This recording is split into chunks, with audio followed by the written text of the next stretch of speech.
Hello po mga kababayan, si Dante Maravillas. Mainit po yung mga balita ngayon. Una ito pong si Bagyong Uwan, Super Typhoon Uwan. Kung saan dito po sa amin, under Typhoon Signal number 2 na po kami. Kaya massive yung preparation namin dito po, mga kababayan. Although hindi man po tumbok kami dito sa Bicol, sa Albay, pero sa latest pong balita ng Pag-asa, parang yung Catanduanes, parte ng Bicol, bumababa kasi po siya, yung tracking, baka matumbok po. Kaya kailangan maganda. Ang buong Luzon na po ang dapat na maganda. Kasi pwedeng bumaba, pwedeng tumaas po. Although ang general direction, papuntang Aurora and Isabela, mga kababayan. Aurora, Quezon, Isabela. Mamaya ibigay ko po sa inyo yung mga detalye. Now, another na mainit na balita ngayon, sabi, ilabas na daw po ng ICC yung warrant of arrest laban kay Bato de la Rosa. Yan breaking news mula sa DCRH at lahat ng mga news organization, TV and radio, newspapers. Breaking news yung interview ng DCRH, mga kababayan, kay Boyeng Rimulya. Ito, naglabas ng warrant of arrest ang ICC laban kay Senator Ronald Bato de la Rosa. Ito ay kinumpirma ni Ombudsman Jesus Crispin Boyeng Rimulya sa programa ng DCRH kanina. Si Boyeng kasi, mga kababayan, dati siyang DOJ Secretary. Kaya with this interview kay Boyeng Rimulya, sabi ng Department of Justice, they are still working to verify information that the ICC or International Criminal Court already issued an arrest warrant versus Senator Bato de la Rosa. So sabi dito sa report ng ABS-CBN, ayon kay DOJ spokesperson Polo Martinez, we have also not yet seen or received a copy of said arrest warrant. We shall provide further details as soon as it becomes available.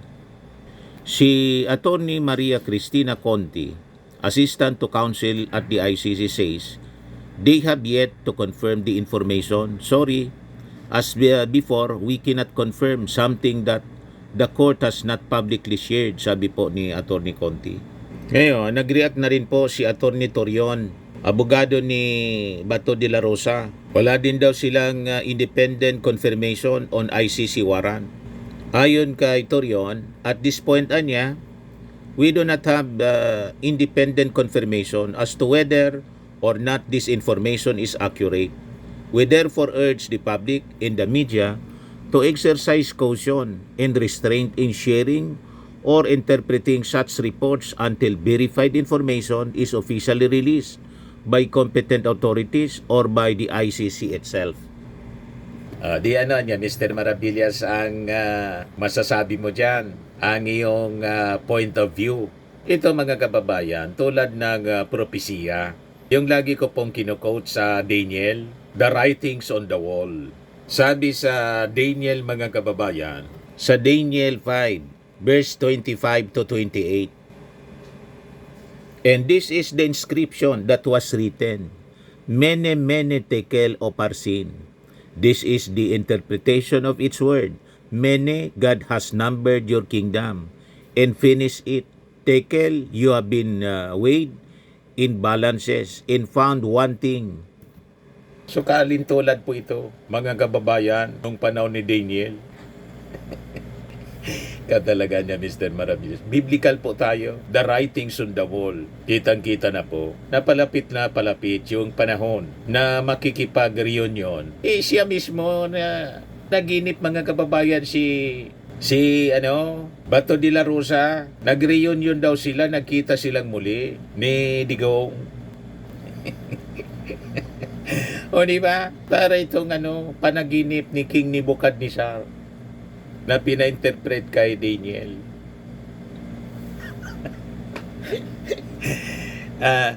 Ganon, mga kababayan, the writings on the wall are becoming clearer and clearer. Mene Mene Tekel Oparsin.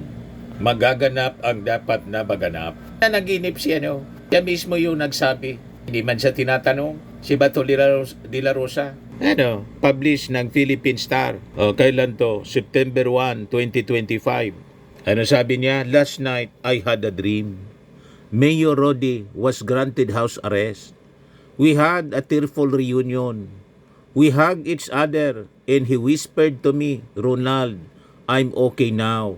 Lord, please make my dream come true.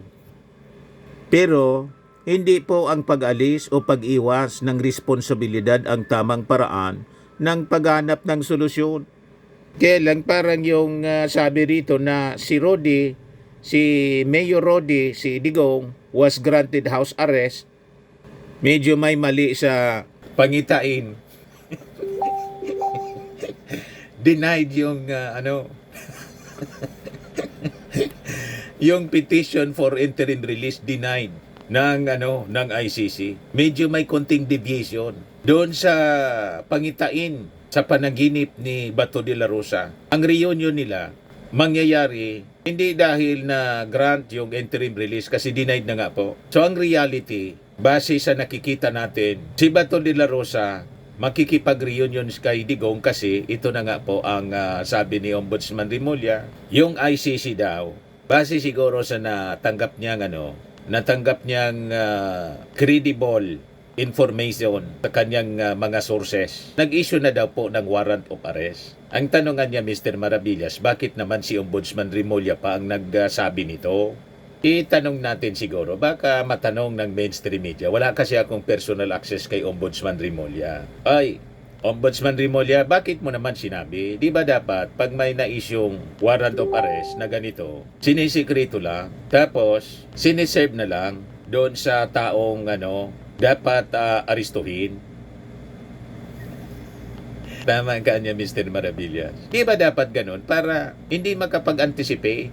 Pero baka may ibang iniisip mga kababayan si Boyeng Rimulya kaya nilabas ang ganitong information. Hindi natin alam kung anong nasa isip ni Boyeng. Of all people, ombudsman siya pa yung naglabas. Nang dapat naglabas nitong information yung DOJ na mismo. O dapat nga, sabi nga natin, dapat hindi niya kahit yung DOJ, hindi na nilabas yung information kundi sinerve na lang po. Para sigurado, ang reunion ni Bato batay sa kanyang panaginip na may konting deviation sa kwento. Hindi dahil sa granted yung house arrest petition, kundi dahil yung warrant of arrest inisyu na ng ICC laban sa kanya at sinerve ng Interpol, diniliver siya papuntang Dahig. O diba, mga kababayan? But anyway, si Bato de la Rosa naman po, handang-handa dito. And in fact, nagamon pa nga siya. Mga kababayan, sabi niya, hindi ako natatakot. Hindi ako natatakot. Bring it on.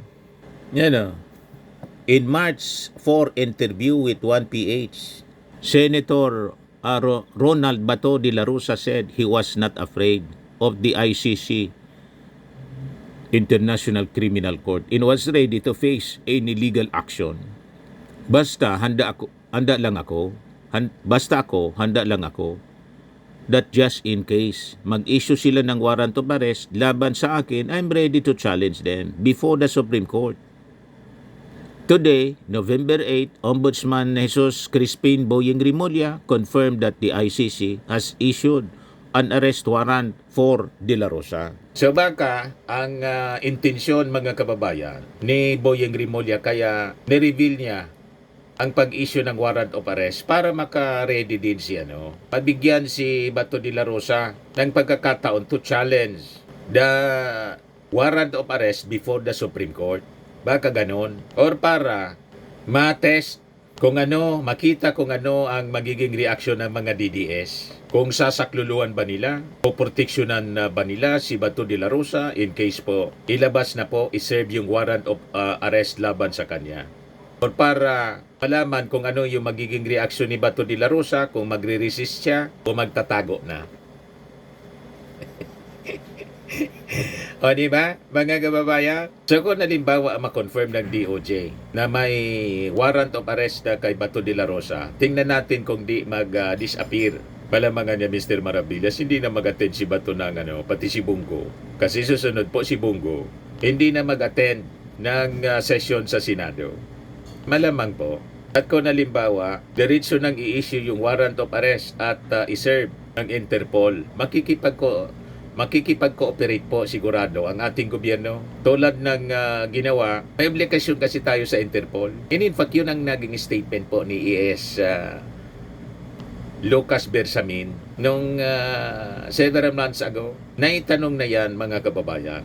Yan yung sabi niya, Bersamin, yan July 20, 2025. So sabi niya noon, no ICC warrant pa niya for Bato.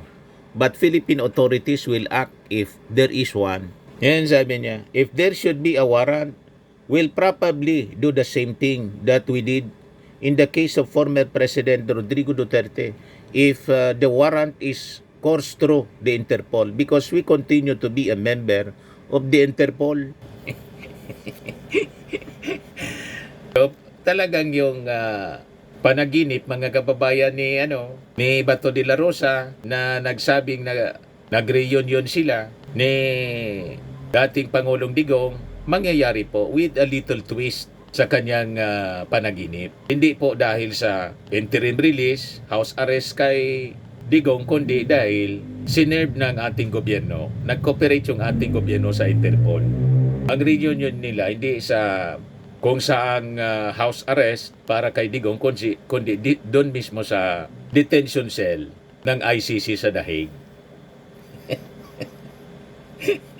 Ayan kasi mga kababayan. Inamon pa nga ni Bato de la Rosa. Nagamon pa si Bato de la Rosa kay Trillanes. Yan by June or July. Go ahead, make my day, Mr. Trillanes! Yan mo! Sige ka lang nangangak dyan ng ICC. Sige! Go ahead! Kahit sumama ka pa, mag-serve ng warrant. Sumama ka, ikaw mismo magpusa sa akin. Sir, wala kang concern na warrant. Yan ang sinasabi natin palagi. Be careful of what you say and wish for, because you might just get what you desire. Ganon po, mga kababayan. Yun din ang nangyari kay Digong. Hinamon niya yung ICC. Ngayon naan niya, bukas mismo. Nandun na siya mga kababayan sa ICC. Ito yung latest ngayon mula sa Tribune. Just in, Executive Secretary Lucas Bersamin confirms that while the International Criminal Court may have issued an arrest warrant for Senator Ronald Bato de la Rosa, it has not yet been transmitted through Interpol as of today, November 8. Sabi pa ni Bersamin, no automatic extradition for Bato even with the ICC warrant. Nag-react na po si Bersamin. Responding to questions on whether the process would mirror that of a regular Interpol red notice, Bersamin said, the Supreme Court has already issued a set of rules on extradition. Not anymore. The Supreme Court has since come out with a new rule on extradition requiring a prior resort to a court before the person subject of extradition may be brought out of the country. Under the new rule cited by Bersamin, the courts must first determine the validity of any extradition request, a move that effectively shields Filipino citizens from being turned over to foreign or international authorities without judicial scrutiny. Bakit niya Mr. Maravillas? Hindi yon na-observe kay Digong. Na-deliver na kagad si Digong bago po itong rule na pinalabas ng Supreme Court. So ito, sasako po ito dito kay Bato de la Rosa at kay Senator Bongo in case isunod na po si Senator Bongo. So kailangan mo na madetermine ng korte yung validity po ng extradition request. Di matatagalan pa niya Mr. Maravillas na ma-deliver si Bato. Madali lang po yan. Basta't lumabas na yung ICC, warrant of arrest, sinerve ng Interpol, dadaan sa korte to determine the validity. Once it is valid, i-deliver pa rin si Bato de la Rosa. At malamang, alangan man po yung ICC warrant of arrest invalid, di ba? Hindi man siguro gagawing invalid ng ating local courts ang warrant of arrest ng ICC laban kay Bato de la Rosa. Tama po, mga kababayan. O ngayon, nag-react na rin po yung Senado. Ito yung sabi ni Senate President Tito Soto on the alleged ICC warrant of arrest versus Bato de la Rosa. Sabi po ni Tito Sen, to preserve the dignity of the Senate in as a matter of institutional courtesy, we cannot allow any senator to be arrested on the Senate premises. Sabi niya, as I have said in the past and in consultation with some members of the Senate, to preserve the dignity of the Senate in as a matter of constitutional courtesy, we cannot allow any senator to be arrested in the Senate premises. Outside the Senate premises, that's no longer our concern. So, kung magsisik po ng proteksyon ng Senado, si Bato de la Rosa, titira na siya po sa Senado. Di ba? Pero malamang, hindi naman po pwede na tapos na yung sesyon sa Senado. Doon pa rin siya titira para maging sanctuary niya, maging shield niya yung mismong Senado. Hindi man siguro papayag niyan yung ating mga mamamayang Filipino. Pati niyan yung Senado as an institution, masisira po kasi lalabas yung mismong Senado sa pamumuno ni Tito Sen. Hindi naman siguro papayag si Tito Sen na gano'n. Magiging cuddler ng isang akusado sa crimes against humanity. Di ba? Protector or cuddler. Masisira ang pangalan ng institusyon ng Senado pag ganyan po. Siguro kung may sesyon, hindi pwedeng iserve yung warrant of arrest ng Interpol. After session, pag lumabas na si Bato de la Rosa, pwedeng iserve. Parang dapat sigurong gawin, mga kababayan ni Bato de la Rosa, isurrender niya peacefully yung kanyang sarili. Anyway, mahal na mahal niya si Digong. At sabi niya, hindi man siya natatakot. At gustong-gusto niya na maka-reunion po si Digong. Proud na proud siya bilang isang Duterte senator. At ito naman, kung naniniwala sila, mga kababayan, na wala silang kasalanan, then dapat hayaan nila ni Digong, ni Bato, pati ni Bongo in case kasama na si Bongo sa isyuan ng warrant of arrest, so mailalim sila sa trial. So that, kung talagang hindi sila nagkasala po sa crimes against humanity, nagpapatupad lang sila ng batas para labanan yung droga dito sa ating bansa, di sigurado naman na sila po ay mapapawalang sala. Di ba? At libre na sila na makakabalik dito sa ating bansa para muling maglingkod sa ating mga mamamayang Filipino. Dapat ganun po. Dumaan po sa due process at magpasalamat pa dapat sila na sila binibigyan ng due process sa International Court as compared doon sa mga victims ng crimes against humanity, yung mga na-AJ case po, hindi yun nabigyan ng due process. Hindi na nakapag-file man lang mga kababayan ng kaso sa korte para ilaban yung kanilang buhay. Matik po, dinitil yung kanilang buhay. Sumapalad ang mga Duterte. But anyway, ito po ay hindi sana mangyayari kung hindi nila ginawa. Di ba po? Ganun lang yon. Hindi pwedeng gamitin ng kampo ng mga Duterte. Baka kasi mga kababayan, sabihin nila, political persecution. Binipersecute sila ng Marcos administration. You have to remember, itong kaso po, 2017 pa. Nagkataon lang, 2022 nanalo yung ating Pangulong Bongbong Marcos. Kahit sinong umupo na presidente po, lalabas yung warrant of arrest laban kay Digong, kay Bato, at malamang pati kay Bongo and other officials ng previous administration. Nagreklamo po yung mga biktima ng war on drugs, mga private complainants, at walang kinalaman doon ang ating Pangulong Bongbong Marcos. So yun ang ating nililinaw, mga kababayan, kasi siguradong yun ang kanilang magiging narrative. Ituro yung Marcos administration.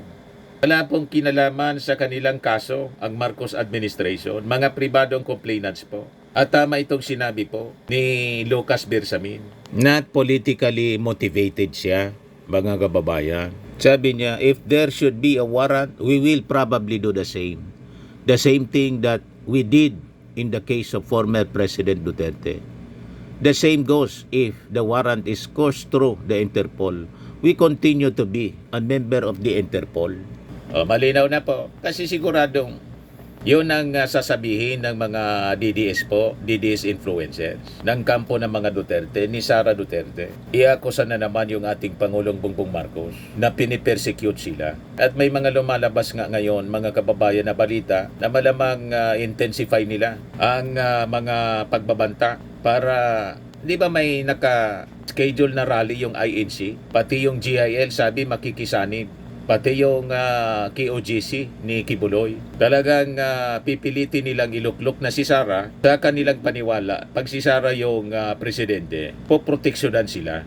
But anyway, itong mga nasa likod ng destabilization mga kababayan, identified na, sabi ng ating Pangulong Bongbong Marcos, yung mga manggugulo, ginagamit po itong issue sa flood control scam. Nang nag-expose mismo sa flood control scam, yung ating Pangulong Bongbong Marcos, ginagamit nila to justify the destabilization. Gagamitin nila yung mga rallies. Anyway, tingnan na lang natin mga kababayan kung mapapaniwala nila yung ating mga mamamayang Filipino sa kanilang narrative of lies. Lahat kasinungalingan yung kanilang ginagamit mga kababayan para gatungan yung mga mamamayang Filipino. Ito mga kaso nila po, consequences ito ng kanilang mga maling ginawa. Ang dapat nilang sisihin yung sarili nila. Hindi po yung Marcos administration. Mga kagagawa nila to, mga pagmamalabis. Kung hindi sila nagmalabis, wala silang kaso sa ICC.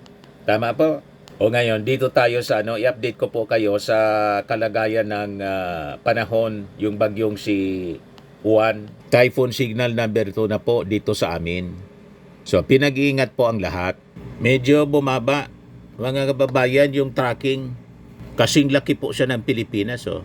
Juan may shift south, threatening a possible direct hit or landfall over Catanduanes dito po sa amin sa Bicol. Ito sa Garchitore na Camarinesor po, maulan na po.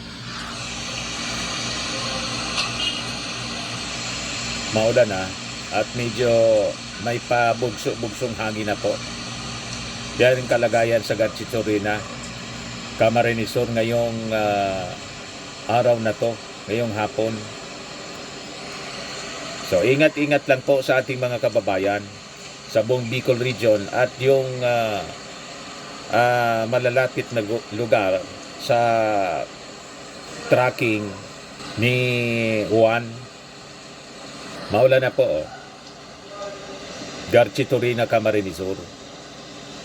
Ngayong November pa naman mga kababayan. Yung araw na to, 12 years ago, tumama yung Super Typhoon Yolanda. Pero itong si Juan, medyo mahina din siya kumpara kay Yolanda po. Pero just the same, mag-ingat po tayo. Yung Tino nga po, mahina naman yung hangin pero maraming ulan. Maraming tubig yung dala ni Tino. Nakita ninyo po yung resulta po, konsekwensya ng matinding pagbaha po, dilubyo sa Cebu. Importante yung pag-ingat sa baha, saka po sa mga landslides.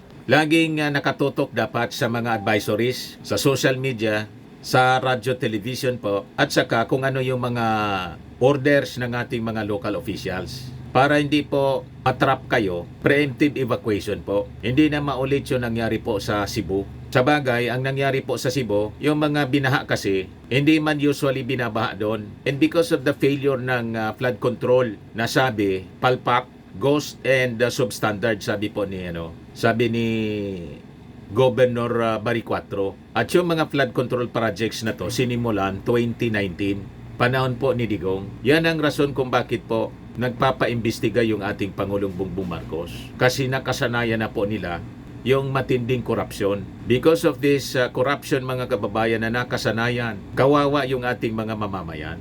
Ito po yung update mula sa Pag-asa. Pakinggan po natin. On-duty weather forecaster na si Engineer Benison J. Estare. Maraming po, Sir Bernard. Magandang umaga po sa inyong lahat. Meron tayong panibagong update regarding po kay Typhoon Juan as of 11 in the morning.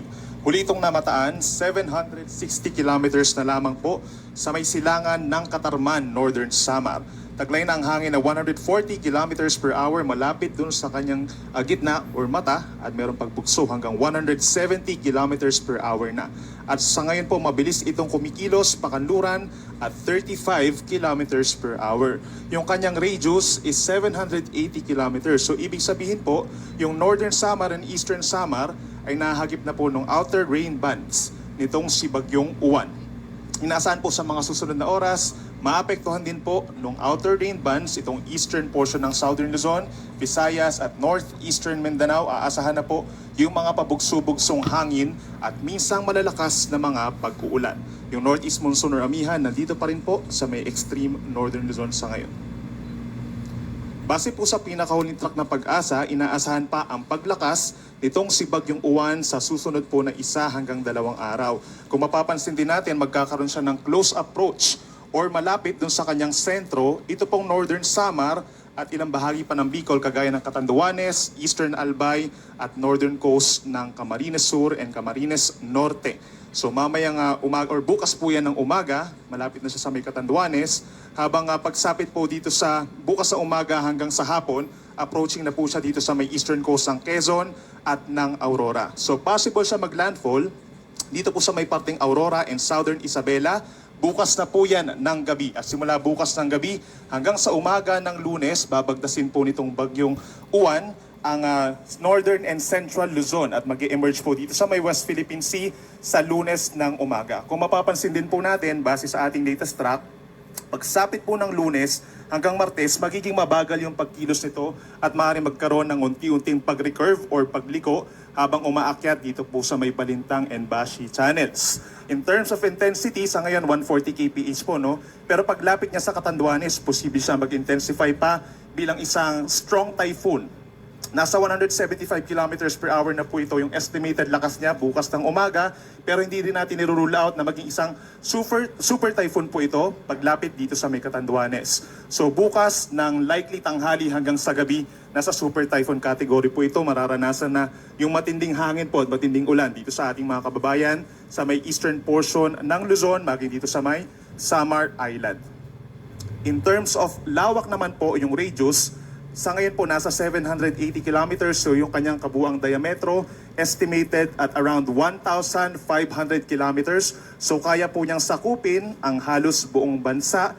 Mahagip din ang Luzon, ang malaking bahagi na ng Luzon and Visayas simula po bukas ng mga matitinding hangin at pinakamalapit nga yung mga areas dito sa may parting Northern Luzon, Central Luzon. Itong kulay pula, pag pinroject po natin doon sa kanyang current track, ito yung magkakaroon ng mga pinakamatitinding hangin na naglalaro from 175 hanggang sa umabot nga po ng 185 kilometers per hour as a super typhoon. Andiyan pa rin po yung ating cone of probability na tinatawag. Ibig sabihin, pwede pa itong bahagyang tumaas, maglandfall dito sa may Isabela, at pwedeng mas bumaba pa ng bahagya, nakapaloob pa rin po sa cone of probability itong Northern Catanduanes, Northern Camarines at Northern Quezon. So lagi pong tumutok sa ating mga updates. Mamaya po every 3 hours na yung ating updating regarding sa track nitong si Bagyong Uwan. Sa ngayon po, meron na tayong wind signal number 2 sa maraming lugar dito sa may Bicol region and Eastern Visayas, kabilang na ang Catanduanes, eastern portion of Camarines Sur, gayon din po sa may Albay, Sorsogon, Ticao Islands, Northern Samar, northern portion of Samar Province at northern portion of Eastern Samar.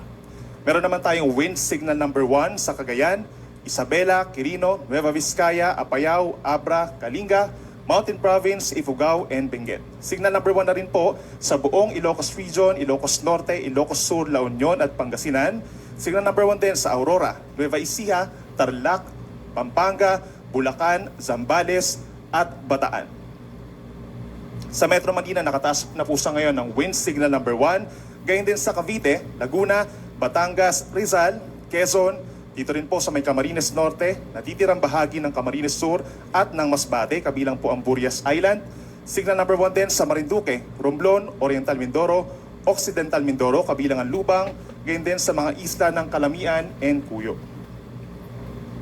At pagdating naman po dito sa Visayas, signal number 1 din sa natitirang bahagi ng Samar, rest of Eastern Samar, gayon din sa Beliran, Leyte, Southern Leyte, northeastern portion ng Bohol, northern and central portions ng Cebu, kabilang ang Bantayan and Camotes Islands, Signal number 1 din sa northern portion of Negros Occidental, northern and central portions of Iloilo, Capiz, Aklan, northern and central portions of Antique, kabilang na ang Caluya Islands, at signal number 1 din sa Dinagat Islands and Surigao del Norte.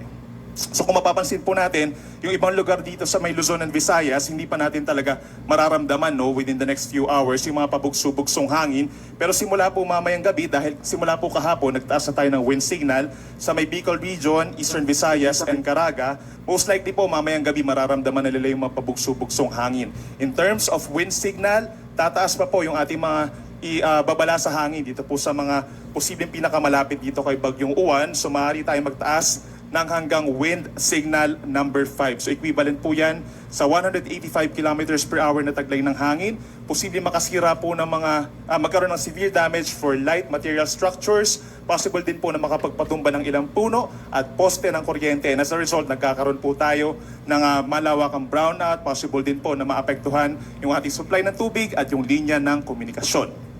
So dito naman po sa Metro Manila at mga nearby areas, worst case scenario po natin ay signal number 2 and signal number 3. So laging tumutok po sa ating mga babala, sa ating TCB, and yung signal number 5. Kung babalikan po natin yung ating track, ito yung mga areas na posibleng magkaroon ng signals number 4 and number 5. Yung hilagang bahagi ng Bicol Region, gayon din po ang ilang bahagi ng Calabarzon, Central Luzon, at timog na bahagi po ng Northern Luzon, Cagayan Valley, Cordillera Region, and Ilocos Region.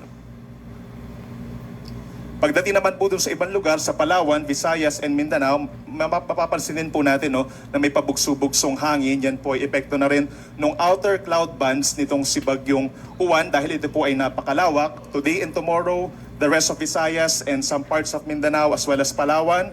Habang pagsapit po ng Lunes, malaking bahagi pa rin ng Luzon and Visayas. Bagamat nakalampas na sa West Philippine Sea itong si Bagyong Uwan, makakaranas pa rin po ng pabugso-bugsong hangin. Isa pa bukod po sa napakalakas na hangin, meron din po maaasahang malalakas na mga pag-ulan dahil po kay Bagyong Uwan. Within the next 24 hours na po o habang lumalapit itong bagyo dito sa may Bicol and Samar, aasahan na po natin yung higit sa 200 millimeters na dami ng pag-ulan dito po sa Camarines Norte, Camarines Sur, Catanduanes, and Albay. So 200 millimeters or higher. Yung impacts po ng ganun karaming ulan ay magdudulot ng widespread na mga pagbaha, hindi lang dun sa mga mabababang lugar.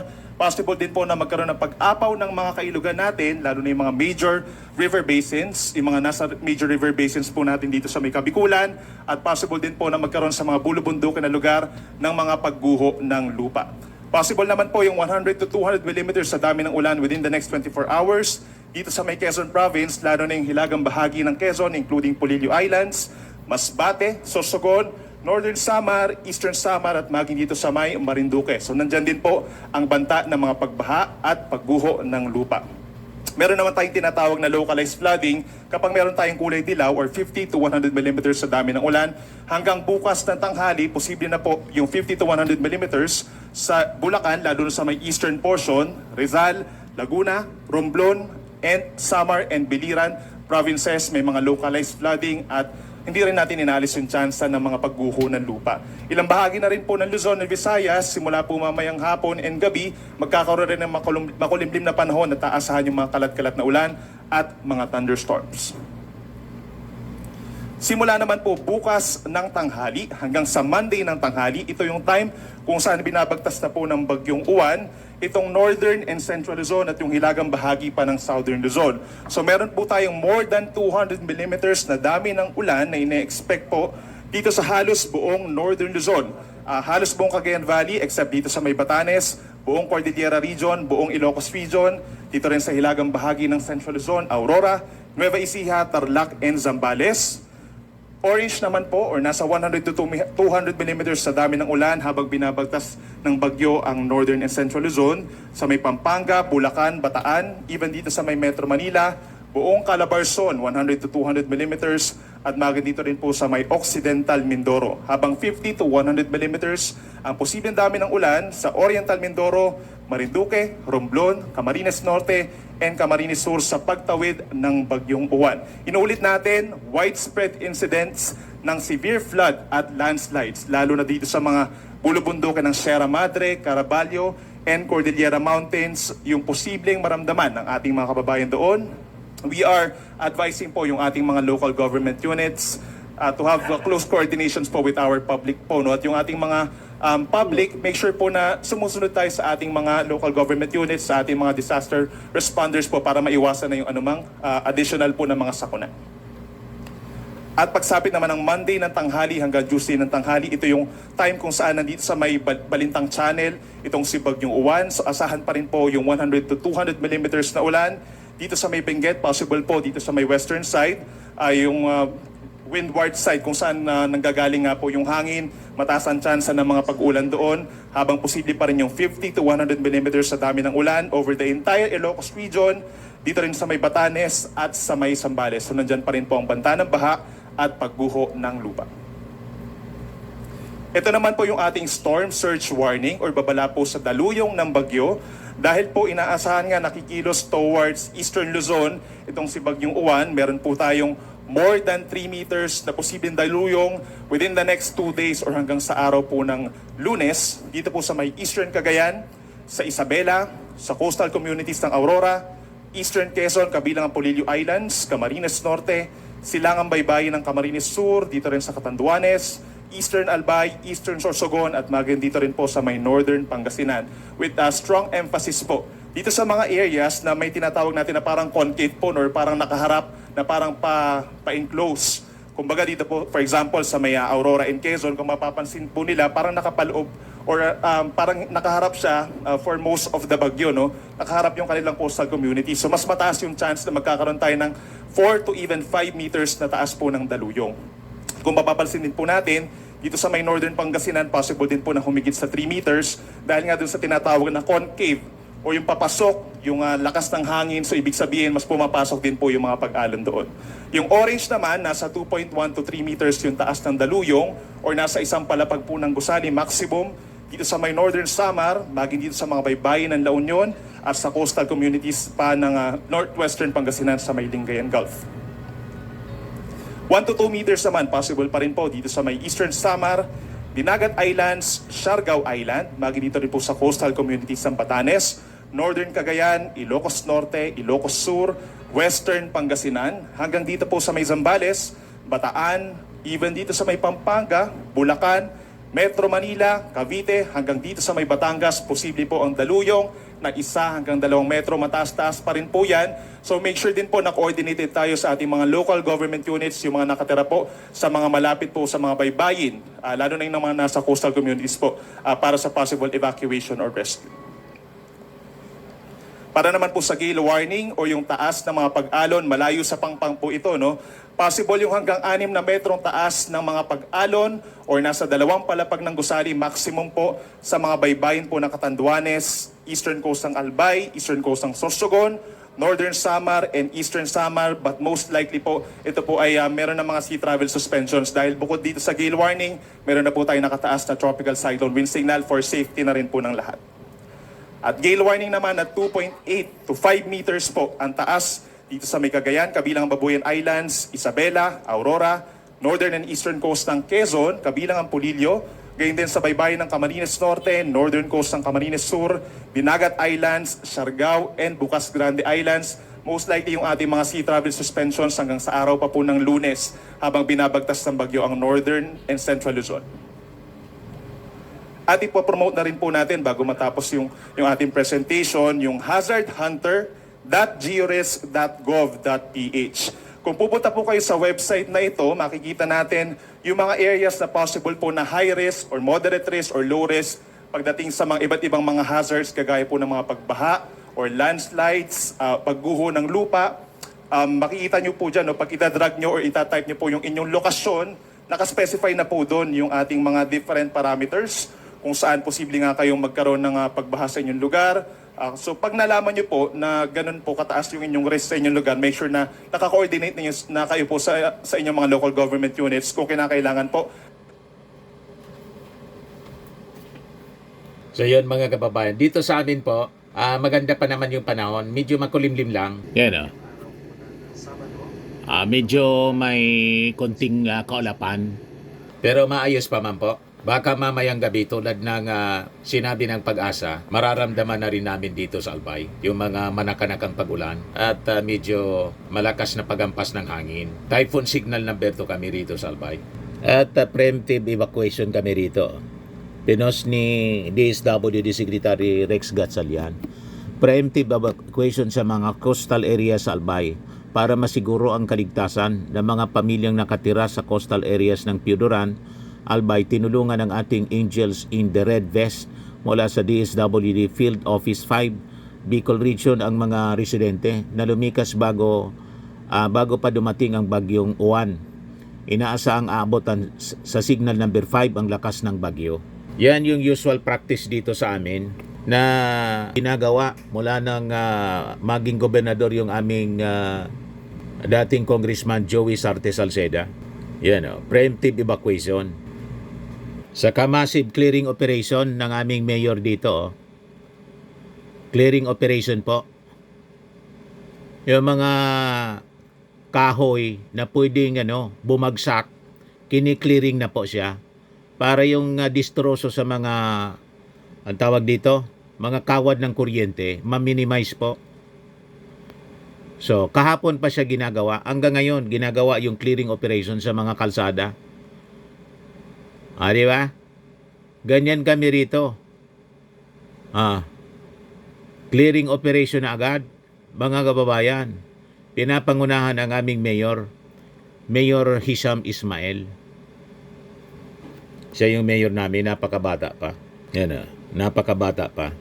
So lahat ng nasa delikadong lugar, yung malalapit sa ilog, laging binabaha, malapit sa mga kabundukan na pwedeng mag-landslide, inalis na po, preemptive evacuation po. Nandun na sa mga siguradong evacuation center, yung mga malalakas talaga, na mga buildings, school buildings po, ginagawa ng JICA, ng Japan, mas malalakas yun. At syempre, yung hindi binabaha na lugar, ganun po yung aming preemptive evacuation. With a zero casualty objective po, na sana i-adapt ng buong Pilipinas po. So ingat po tayong lahat mga kababayan, at hindi dapat tayo makalimot sa panalangin sa ating poong may kapal. Ligtas po tayo, ilis na lang po yung bagyong Uwan, at sana doon sa bagyong Tino, makarecover kaagad po tayo. Sanay naman po tayo sa ganitong mga calamities kasi lagi tayong dinadaanan ng bagyo, pati lindol po. So importante yung pagbangon. Huwag panginaan ng loob. Kapit lang lagi mga kababayan, at iasa natin yung ating kaligtasan sa ating Panginoon na proteksyonan tayo, iligtas sa anuman na kapahamakan. Okay po?